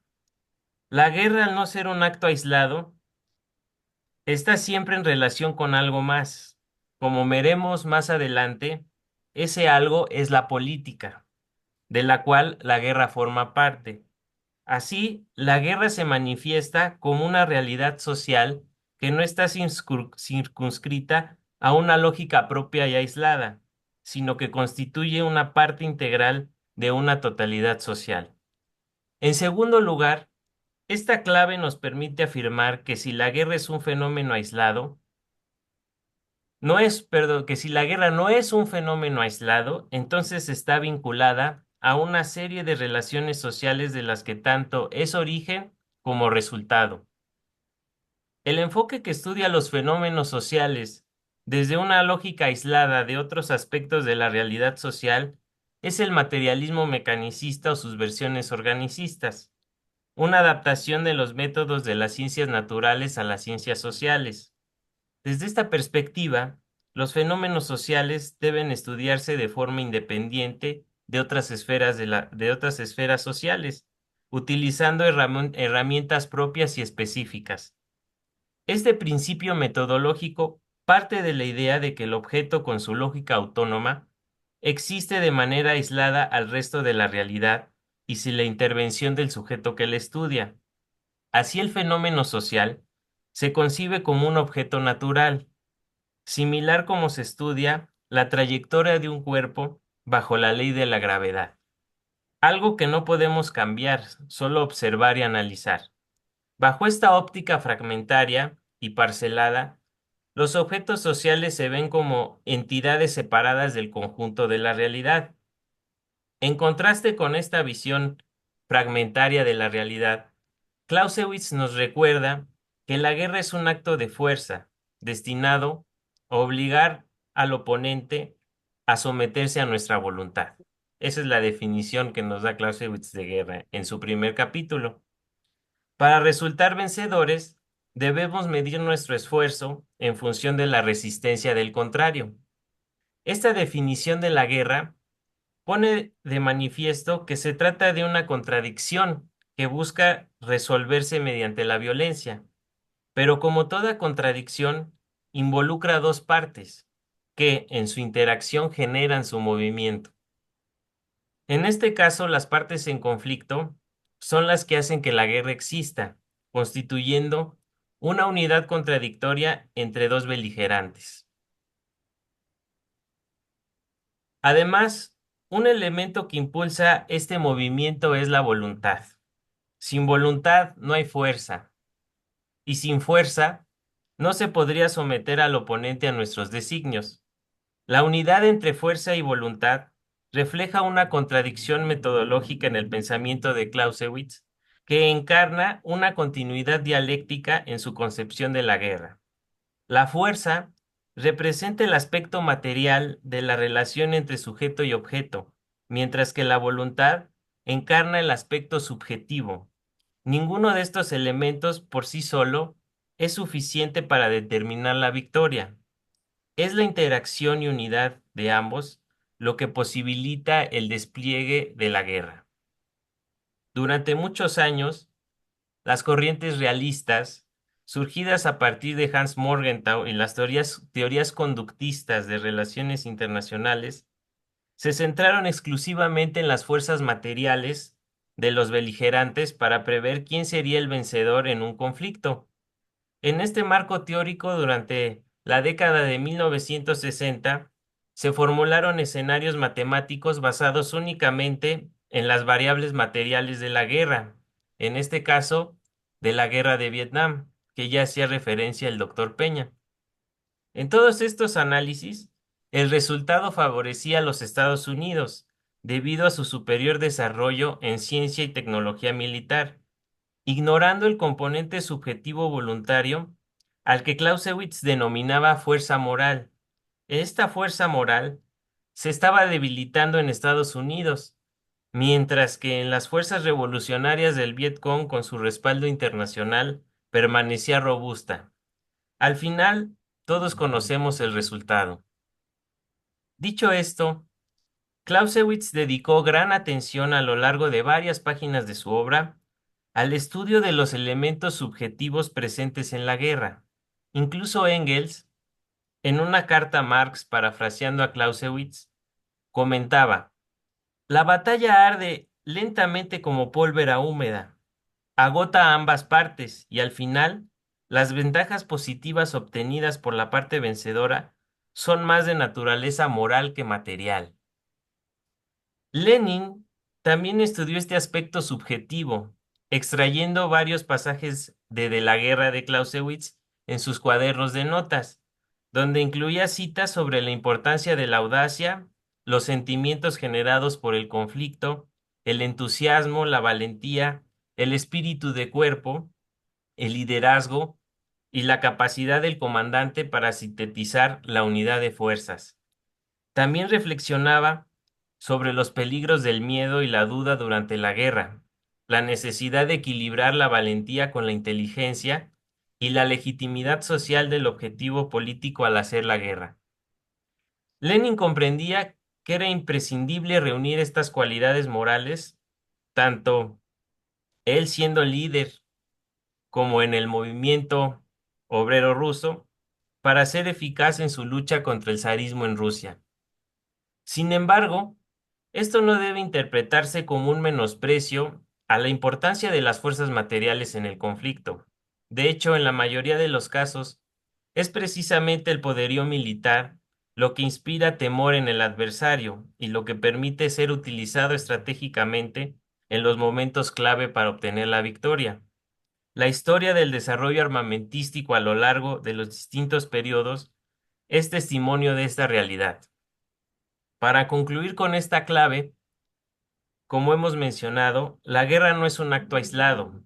Tanto en el desarrollo de las fuerzas productivas para el combate como en de las fuerzas morales de una de las partes en conflicto, no solo responden a la misma lógica guerrerista. Estas fuerzas están a su vez condicionadas por otro tipo de relaciones, especialmente cuando se trata de guerras enmarcadas en las relaciones entre estados, donde las consideraciones políticas juegan un papel central. Pasamos a nuestra segunda clave para resignificar la guerra. Esta segunda clave es: la guerra es un instrumento de la política. Seguramente hemos escuchado la frase: la guerra es la continuación de la política por otros medios, es decir, por los medios violentos. Esta expresión, aunque sencilla, está lejos de ser simplista o reduccionista, ya que condensa una serie de elementos metodológicos fundamentales para el estudio concreto de las guerras. Tiene múltiples significados y nos orienta a comprender la guerra dentro del marco de las relaciones humanas, especialmente las políticas. Clausewitz nos señala que la esencia de la guerra se encuentra precisamente en las relaciones políticas, entendida desde una perspectiva lógica, abstracta y general. No obstante, este enunciado también nos invita a un análisis histórico-político, es decir, a estudiar los antecedentes políticos específicos que originan una guerra, los factores históricos que la posibilitan y condicionan su desarrollo. Además, Clausewitz nos recuerda que la guerra es una forma particular de hacer política, una política que, en lugar de la pluma, recurre a la espada. En la clave anterior, definíamos la guerra como un acto de fuerza destinado a obligar al oponente a cumplir nuestra voluntad. Ahora sabemos que este acto no es aislado, sino que proviene de la política y le sirve a sus fines. Pero, ¿qué es la política para Clausewitz? Clausewitz entendía la política como la representación y la administración que reúne, sintetiza y concilia todos los intereses de un Estado, así como sus relaciones con otros estados. De ahí que hablemos de un régimen político según su organización, donde las fuerzas hegemónicas determinan si se implementa una política basada en la negociación o si se opta por librar batallas a sangre y fuego. Clausewitz también definió la política como un comercio o intercambio a gran escala, lo que nos recuerda las palabras de Marx al referirse a la forma valor o al trueque que antecedió al desarrollo de las mercancías capitalistas. Este tipo de intercambio ocurría en los intersticios de comunidades políticamente diferenciadas de la antigüedad, funcionando como un elemento pacificador entre ellas. Cuando previamente la guerra había sido el origen de sus relaciones, la madre de sus relaciones bilaterales, como lo señalaba Heráclito. En este contexto, las relaciones distributivas dominadas por la política se imponían sobre la totalidad de los intercambios, es decir, sobre la circulación, dentro de la estructura de relaciones sociales de producción antiguas. Sin embargo, esta relación en la que lo político dominaba sobre lo económico en el seno mismo de los distintos modos de producción antiguos, cambió con el desarrollo del capitalismo. Y aunque Clausewitz no hace referencia directamente al capital ni a la lucha de clases, sí nos deja en sus estudios una semilla de que para ese análisis se dirigía, aunque su calidad de general no le hubiese permitido seguramente ponerse del lado de las revueltas populares. Semilla que pensamos viene y desde luego está en Hegel, que murió el mismo mes y el mismo año que Clausewitz, con una diferencia de 2 días, en noviembre de 1831. ¿Coincidencia? No lo creo. Sostenemos que Clausewitz nos brinda las claves para esta comprensión, tanto por la forma en que aborda su investigación de la Revolución Francesa como por algunos enunciados que establece desde el primer capítulo de su obra y que se desarrollan a lo largo de ella. Clausewitz afirma que en el origen del estado social, de la vida en sociedad y del conjunto de lo social, es decir, la totalidad social, la guerra desempeña un papel fundamental. La modera, la restringe, ese todo social modera, restringe y condiciona la guerra. Al estudiar las guerras napoleónicas, menciona que la genialidad de Napoleón no habría sido posible sin la nueva política inaugurada por la Revolución Francesa, pero que esta política, más inclusiva hacia el pueblo a su vez, fue resultado de los profundos cambios sociales en la sociedad francesa, los cuales generaron nuevos intereses políticos y un nuevo régimen político. Con sus estudios, Clausewitz nos invita a repensar el origen de los intereses que configuran la política misma. Nos señala que la verdad no reside en los sistemas ni en las ideas militares nuevas, desechando así cualquier elemento idealista que se le pudiera atribuir. Para él, la verdad está en el cambio de las condiciones históricas, y son las determinaciones concretas de cada época las que deben ser estudiadas para comprender el dominio del arte militar. Conclusiones para la resignificación de la guerra. Bueno, lo que pienso es que para poder resignificar el fenómeno de la guerra desde la perspectiva de Clausewitz, es fundamental, como menciona él, situarla en primer lugar como parte y resultado de una época histórica en concreto, que determina a partir de las relaciones sociales materiales los intereses que articulan las relaciones políticas. En el contexto actual, es importante comprender que las relaciones de producción capitalistas han impuesto su lógica sobre la política, aunque esta última siga conservando la función de administrar lo común.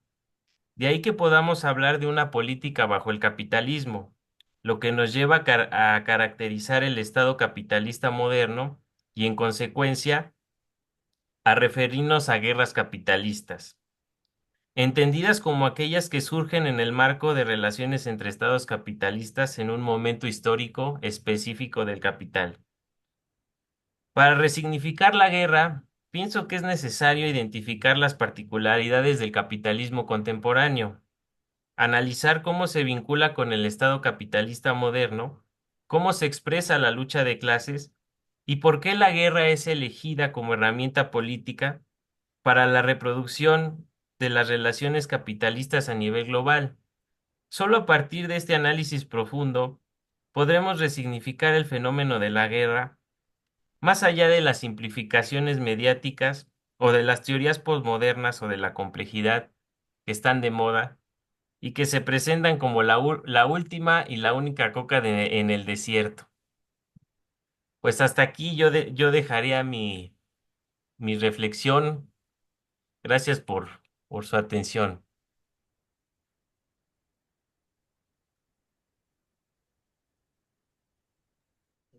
Muchas gracias, estimado licenciado Sayek. Eh, Gracias por esta valiosa intervención, de la cual destaca en primer lugar esta preocupación por retomar a Clausewitz en las ciencias sociales, no solo en las ciencias sociales, sino en el quehacer político, porque tanto uno como el otro pierden de vista muchas veces los planteamientos de este autor al momento de definir sus repertorios de actuación, lo cual muchas veces pues lleva a fracasos estrepitosos. Por otra parte, fundamental retomar la relevancia contemporánea de Clausewitz como un autor que nos permite pues interpretar lo que está pasando en nuestro mundo y particularmente en lo que refiere a los conflictos bélicos. También resaltar la idea de la guerra como parte de la política, que es fundamental en la obra de Clausewitz. Agradezco también tu interpretación de Clausewitz desde la perspectiva marxista, resaltando la importancia de las cualidades morales sobre las materiales, en sentido que lo plantean Engels y Lenin. Y claro, sin dejar de lado el aspecto de los recursos materiales. Y de nuevo, agradezco por haber puesto este ejemplo del Vietcong en línea con lo que planteaba el doctor Peña en su intervención. Finalmente, la importancia de analizar los factores históricos y políticos que nos llevan a la guerra como un elemento fundamental para comprender. Y bueno, pues finalmente, y aprovechando que no habrá una sesión de preguntas y respuestas, propongo que nuestros ponentes nuevamente tomen la palabra para que puedan hacer un comentario final a modo de conclusión. Estoy viendo que por el tiempo limitado del que disponemos, lo mejor será que hagan esta tarea en no más de 3, 4 minutos para que podamos concluir puntualmente a la 1 de la tarde. De manera, el mismo orden en que intervinieron en nuestro panel, iniciando con el doctor Raúl Benítez Manau para hacer sus conclusiones. Bueno, pues después de ver las 4 presentaciones, podríamos ir sacando algunas conclusiones. La teoría de Clausewitz nos sirve tanto para interpretar guerras internacionales y la geopolítica internacional como guerras al interior de Estado-nación. En esta segunda vertiente, en la primera vertiente, las guerras internacionales entre estados y los equilibrios geopolíticos globales, se ubica la presentación del doctor Roberto Peña y la mía propia. Y en la interpretación de conflictos internos, el marxismo es una teoría muy desarrollada para conflictos internos. Desarrollan la teoría de la guerra civil, de la toma del poder.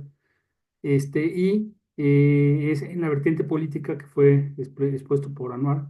Y en la parte de Gustavo también es un conflicto interno. Los conflictos al interior de las naciones con bandas criminales, aunque no tienen objetivos políticos directos, sí los tienen indirectos. Sus objetivos son económicos, pero son económicos criminales, debilitar al Estado, y al debilitarlo por la vía militar clausewitziana o por la vía política con la corrupción, como señaló muy bien Gustavo, pues entonces se puede usar la teoría de Clausewitz.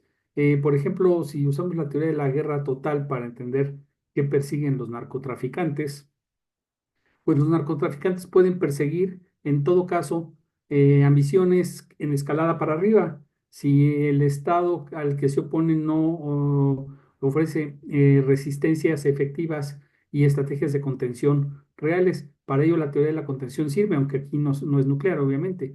Es una contención política, económica, con medios de inteligencia, con medios políticos, etcétera, y militar, pero hacia el control interno de los territorios donde controlan. Entonces, yo cerraría este apartado con la flexibilidad.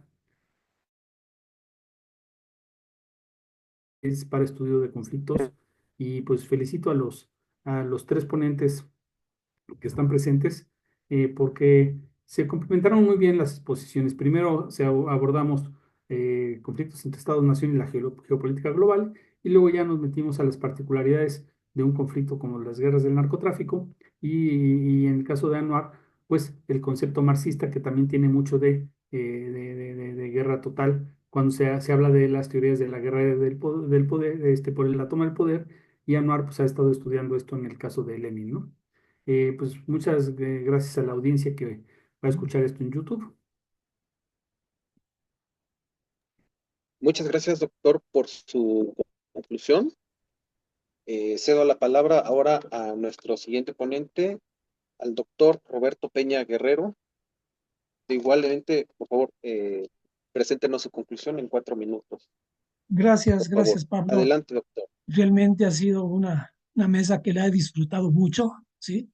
Como decía, como señaló Raúl, prácticamente se complementan las 4 intervenciones, ¿sí?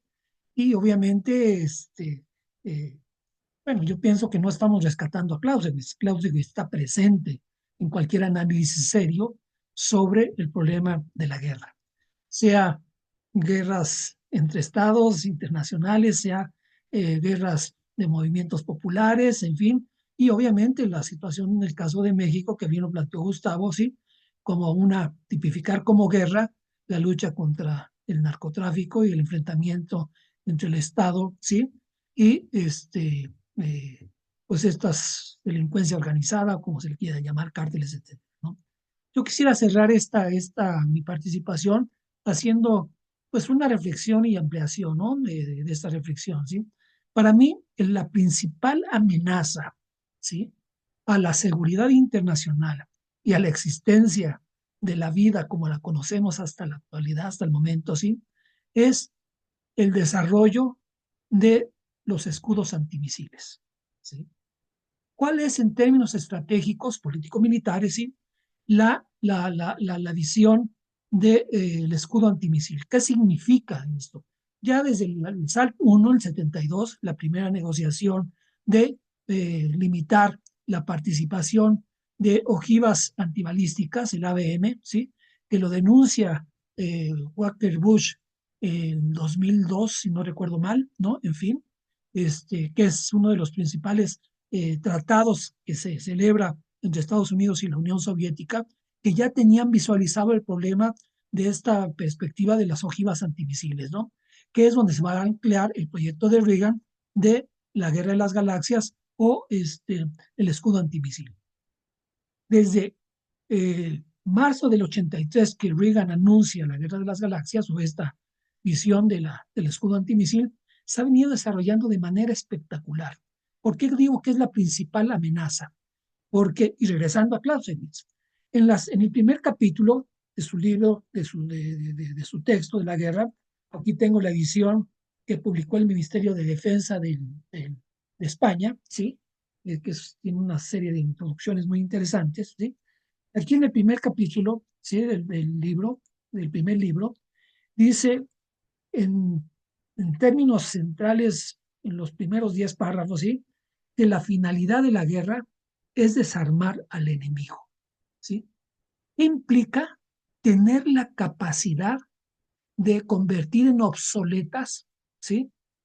Las armas de represalias, es decir, las armas estratégicas, como bien lo señalaba Raúl Benítez en el caso de China, ¿no? Que para China sus armas estratégicas son, ¿sí? Las armas nucleares prácticamente, ¿no? Obviamente en el esquema de la visión de la estrategia político-militar de la disuasión nuclear, ¿no? La represalia es el elemento sustantivo que hace funcionar la amenaza, ¿sí? La amenaza para disuadir al enemigo potencial de que lleva a cabo una aventura militar en mi contra, ¿no? En fin. Entonces, ¿qué implica, ¿sí? Esta visión de desarmar y cómo lo plantea Clausen de manera precisa, ¿sí? El objetivo inicial de toda guerra, ¿sí? Es buscar desarmar, ¿sí? Al enemigo. Y obviamente esta estrategia de los escudos antimisiles, que lo complementa muy bien Obama allá en el 2016 con la cuarta pata del escudo antimisil en Corea del Sur, ¿sí? Obviamente la tercera pata está en la República Checa y en Polonia. La primera y segunda pata está la primera en Alaska, que controla toda la parte del Ártico, y obviamente en San Francisco, que es obviamente la visión hacia Asia, ¿no? Hacia el Océano Pacífico. En fin, entonces, este fenómeno, para mí, y lo he estado sosteniendo desde 1983 hasta la fecha, en muchas conferencias, participación, es la principal amenaza a la paz nuclear, ¿sí? En el momento en que fracase la disuasión nuclear, ¿sí? En ese momento estamos hablando de un intercambio, ¿sí? De una guerra termonuclear. Y ahí, como decía Einstein, ¿no? Yo sé cómo va a terminar, ¿sí? La tercera guerra mundial, ¿no? En fin, y cómo va a empezar la cuarta, ¿no? A pedradas, porque después de la tercera ya no va a quedar nada, ¿no? En fin. Gracias, muy amables. Muchas gracias, doctor, por su conclusión. Finalmente, no, nos faltan dos ponentes. Disculpen, paso la palabra ahora al maestro Gustavo Roque para que nos presente su conclusión. Sí, muchas Adelante, por gracias. favor. Parece que la controversia en torno a la guerra contra las drogas inicia con aceptar que estamos en una guerra. Es un conflicto entre el Estado-Nación y actores violentos no estatales. Puede haber mucha controversia en relación a eso, pero 500.000 muertos, el poder de fuego de los contendientes y la duración del conflicto nos permiten aplicar con cierta libertad los principios de Clausewitz. El objetivo político inicial de la guerra no queda claro. Ahí está, también está sujeto a controversia. Pero el objetivo final de la guerra contra el narcotráfico está muy claro. Debe ser recuperar la paz social. Definitivamente. Completar, cerrar el ciclo de Clausewitz. ¿Cómo se hace, cómo se cierra el ciclo de Clausewitz? Restableciendo el equilibrio de Clausewitz. Es atender las demandas, las presiones, las cuotas de interrupción eh, impuestas por Estados Unidos, preservando la paz social. Importante, si no se acepta el tipo de guerra, por lo menos aceptar o tipificar la naturaleza del conflicto que estamos viviendo. Es una guerra de cuarta generación, reitero, irregular, interna y predominantemente urbana. Importante, la metodología moderna para identificar el centro de gravedad en los conflictos ha sido muy desarrollada, fue aplicada por Estados Unidos para identificar el centro de gravedad de ISIS, lo mismo que para identificar el centro de gravedad de Saddam Hussein, y en el caso de el conflicto o guerra contra las drogas, importantísimo identificar cuál es el centro de gravedad del narcotráfico. Insisto, no es militar, y al final tener presente que la guerra es un choque de trinidades. En este caso, la trinidad del Estado-Nación y la colisión con el centro de gravedad de los actores violentos no estatales. Esa sería la conclusión.